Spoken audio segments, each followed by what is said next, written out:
लोटा पानी, एक लोटा जल अवश्य अवश्य चढ़ाना।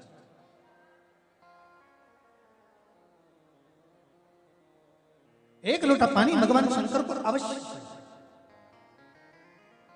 क्या होता है?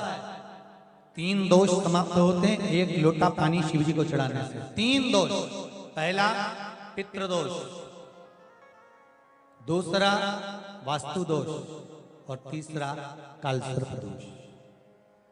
जब हम घर में से जल लेकर जाते हैं तो हमारे घर का पानी जब जाता है तो घर का जो वास्तु केंद्र होता है वो रसोई घर होता है। रसोई घर में से जल ले जाकर शिव जी को चढ़ाते हैं तो उससे वास्तु दोष समाप्त होता है। दूसरे नंबर पर है पितृदोष। घर का जो मटका होता है, परिंदा होता है, हंडा होता है, वो पितरों का स्थान होता है।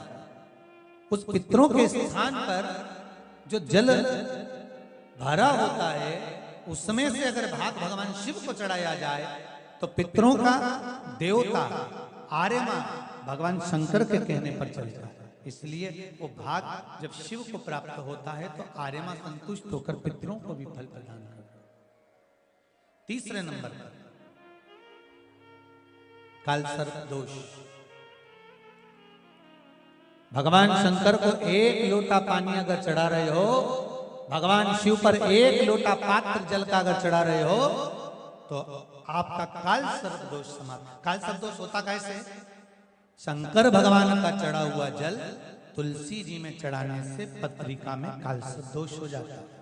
जैसे माँ जो होती है ना, घर की जो माँ होती है, अगर गर्भ में बच्चा है, गर्भ में संतान है और वो शिव जी पर अगर एक लोटा पानी जैसे शंकर जी पर जल चढ़ाया, थाली में सारे भगवान को निला लिया, गणेश जी, देवी जी, शंकर जी, सारे देवताओं को एक ही थाली में रखकर स्नान कराकर वो शंकर का चढ़ा हुआ जल जब चढ़ाया जाता है तुलसी जी में ले जाकर लोग डाल देते हैं, उससे जो बच्चा जन्म लेता है उस बच्चे की पत्रिका में कालसर्प दोष आ जाता है।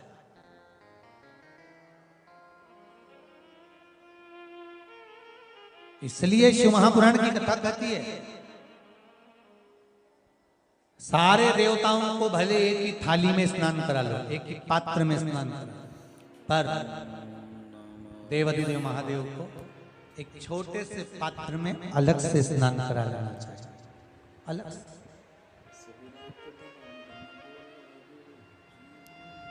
और उस पात्र का जल शिव जी को समर्पित करा हुआ जल तुलसी जी में नहीं डालना। तुम्हारे घर में जो पौधा हो आप उसको उसमें समर्पित कर दो। जैसे बेलपत्री चढ़ाने के बाद जल चढ़ाना या जल चढ़ाकर बेलपत्र चढ़ाना। एक पत्र है, बड़ा सुंदर है, छोटा सा भाव, प्रश्न अच्छा है, आप सबके हित का।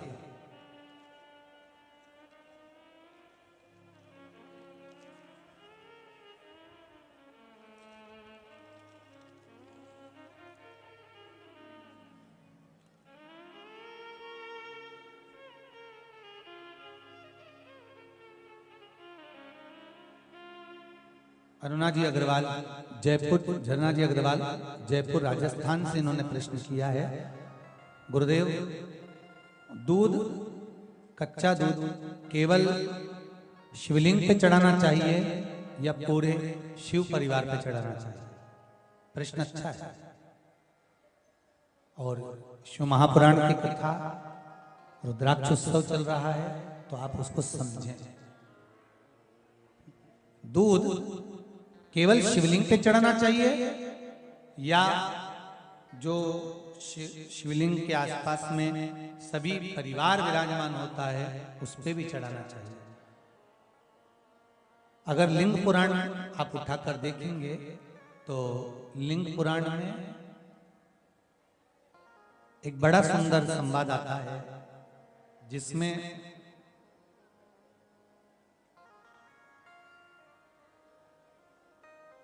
पीले कलर के शिवलिंग का वर्णन है। सफेद, लाल, पीला और काला, ये शिवलिंग का आपको पहले वर्णन करा। ब्राह्मण सफेद मट्टी का शिवलिंग बनाता है वैश्य पीली मिट्टी का शिवलिंग बनाता है, क्षत्रिय लाल मिट्टी का शिवलिंग का निर्माण करता है, शूद्र काली मिट्टी का शिवलिंग का निर्माण करता है। काली मिट्टी की शिवलिंग का निर्माण करता है। ये जो वर्णन किया गया है कि उसमें लिंग पुराण के अंतर्गत एक पीले शिवलिंग का वर्णन आता है कि पीला जो शिवलिंग होता है उस शिवलिंग का भाव कितना सुंदर बताया गया है। उसमें व्याख्यान वर्णन में आप अगर पढ़ेंगे देखेंगे लिंग पुराण के अंतर्गत तो उसमें आता है कि दूध जब आप देव अधिदेव महादेव के शिवलिंग पर समर्पित करते हो तो शिव महापुराण की कथा कहती है, लिंग पुराण कथा कहती है, नर्मदा पुराण, स्कंद पुराण, पद्म पुराण, अग्नि पुराण, सारी पुराणे वर्णन करती है, वराह पुराण, ब्रह्मवेत्ता पुराण, ये जितनी पुराणे सब वर्णन करती है कि जब शिवलिंग पर हम दूध चढ़ाते हैं तो केवल शंकर भगवान के शिवलिंग पर दूध चढ़ा देने से संपूर्ण परिवार पर दूध चढ़ जाता है। अलग से हमें कहीं चढ़ाने की जरूरत नहीं, अलग से हमें कहीं दूध ले जाकर चढ़ाने की जरूरत नहीं कि हमें गणेश जी को अलग से चढ़ाना पड़ेगा, देवी जी को अलग से चढ़ाना पड़ेगा, कार्तिकेय जी को अलग से चढ़ाना पड़ेगा या नंदी को अलग से चढ़ाना पड़ेगा। तो जो प्रश्न करा है गन्ना जी अग्रवाल जी ने, जयपुर राजस्थान से हैं, सुंदर प्रश्न करा है और ये आपको ज्ञात होना चाहिए कि शंकर भगवान पर चढ़ाया गया थोड़ा सा भी दूध जल जो हम भगवान शिव को समर्पित कर रहे हैं वो केवल शिव के लिए नहीं रहता, केवल भगवान शंकर के लिए नहीं है, वो स्वयं 33 कोटि देवताओं को समर्पित हो जाए, स्वयं 33 कोटि देवताओं को।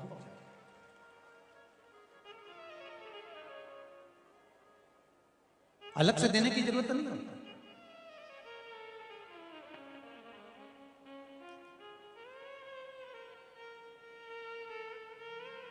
महाराज एक लोटा पानी, बेलपत्री आप शिवलिंग पर पहले चढ़ा रहे हैं, उसके बाद जल चढ़ा रहे हैं। दूसरा, जल चढ़ाने के बाद बेलपत्र चढ़ा रहे हैं।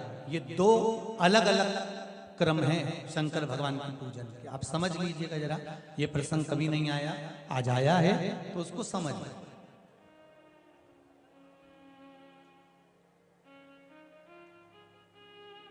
पहले बेलपत्र, उसके बाद में जल जो चढ़ाया जाता है ये रोग मुक्ति के लिए चढ़ाया जाता है। काय के चढ़ाते हैं? रोग के निवारण, रोग मुक्ति के। जैसे कोरोना महामारी के अंतर्गत अपन सबने स्मरण किया ऑनलाइन शिव महापुराण में कि एक वर्णन किया था कि अगर ज्यादा स्वास्थ्य गड़बड़ हो रहा है तो एक लोटा दूध था और एक लोटा पानी बेलपत्र रखकर फिर चढ़ाने का उस समय पर वर्णन किया था। आप लोगों ने, कई लोगों ने उसको किया और उसका लाभ आपको मिला। उसी तरह आप शिव मंदिर में जाकर दर्शन करेंगे तो दो चीजें अपने को दर्शन करने को मिलेगी। एक भक्त आता है शंकर जी के मंदिर में, लोग भाव से पहुंचते हैं तो पहले वो क्या करते हैं, पहले बेलपत्री चढ़ा देते हैं फिर जल चढ़ा देते हैं। और एक भक्त जो शिव मंदिर में पहुंचता है पहले जल चढ़ाता है फिर बेलपत्र चढ़ाता है। दोनों का अलग अलग क्रम है, दोनों का अलग अलग भाव वर्णन है। पहला, अगर बेलपत्र चढ़ाया है और उसके बाद अगर आप शंकर भगवान पे जल चढ़ा रहे हो तो ये रोग मुक्ति के लिए होता है। जैसे बड़े रोग किसी को हो जाए, रोग किसी को घेर ले तो वो बेलपत्री चढ़ाने के बाद फिर जल चढ़ाएगा तो उसको रोग थम जाएगा और फिर वो रोग आगे नहीं बढ़ेगा, आगे नहीं बढ़ेगा। रोगों को थामने के लिए बेलपत्री पहले फिर जल। और जब कुछ कार्य के लिए आप, सिद्धता के लिए आप, अच्छे कार्य के लिए आप, मन की प्रसन्नता के लिए, आनंदता के लिए आप शिव आराधना कर रहे हो, आप शंकर की आराधना कर रहे हो तो आप जल चढ़ाकर फिर बेलपत्री चढ़ाए, उसका लाभ आनंद में। आपने जल चढ़ाया उसके बाद बेलपत्र चढ़ाया।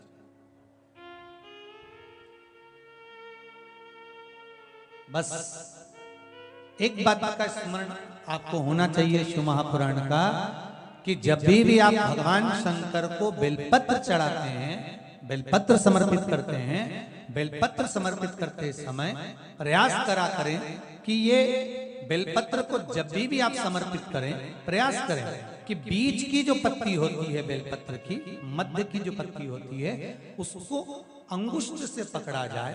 उसके बाद में आप फिर बेलपत्री को शिव पर समर्पित करें, प्रयास करें। बेलपत्र जो हम भगवान शंकर को समर्पित करते हैं, उसका मध्य जो भाग होता है बेलपत्री का, जो 3 देवताओं का मध्य जो भाग होता है, उसको पकड़कर बेलपत्री को शिव को समर्पित करना है। पूर्व की कथाओं में यह भी वर्णन किया है कि बेलपत्री की डंडी का मुख कहां होना चाहिए। पूर्व की कथाओं में यह भी बताया गया है कि बेलपत्री की तीनों डंडियों के बीच में, तीनों पत्तियों के बीच में जो खाली जगह होती है, डंडी होती है, उसका क्या महत्व है, ये पूर्व की कथा में पहले बता चुके। पर आज जो क्रम चल रहा है कथा का, उसमें अपन जो समझ रहे हैं वो ये होना चाहिए कि आप किस कामना से जल चढ़ा रहे हैं, आपके जल चढ़ाने का क्रम क्या है।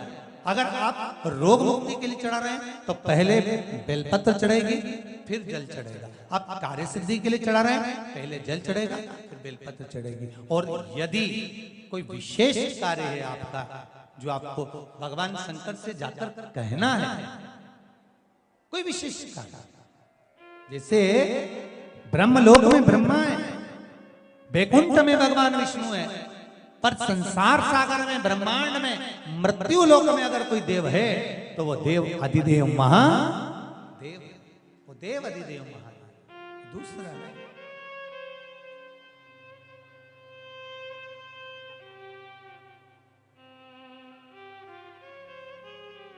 कोई दूसरा नहीं है।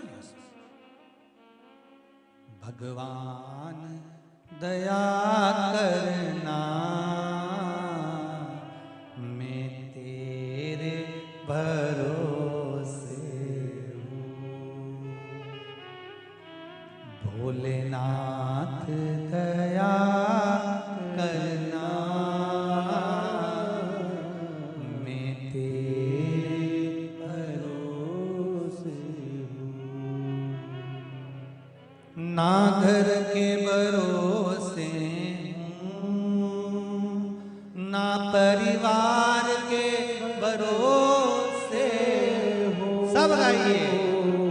ना घर के भरोसे हूँ, ना परिवार के भरोसे हूँ। भोलेनाथ दया करना, मैं तेरे भरोसे हूँ। भोलेनाथ दया करना, मैं तेरे भरोसे हूँ। जिसको एक भरोसा होता है शंकर का, भगवान का एक भरोसा होता है, दिखता नहीं है,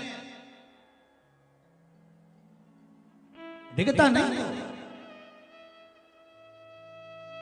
ना इनके भरोसे हूँ, ना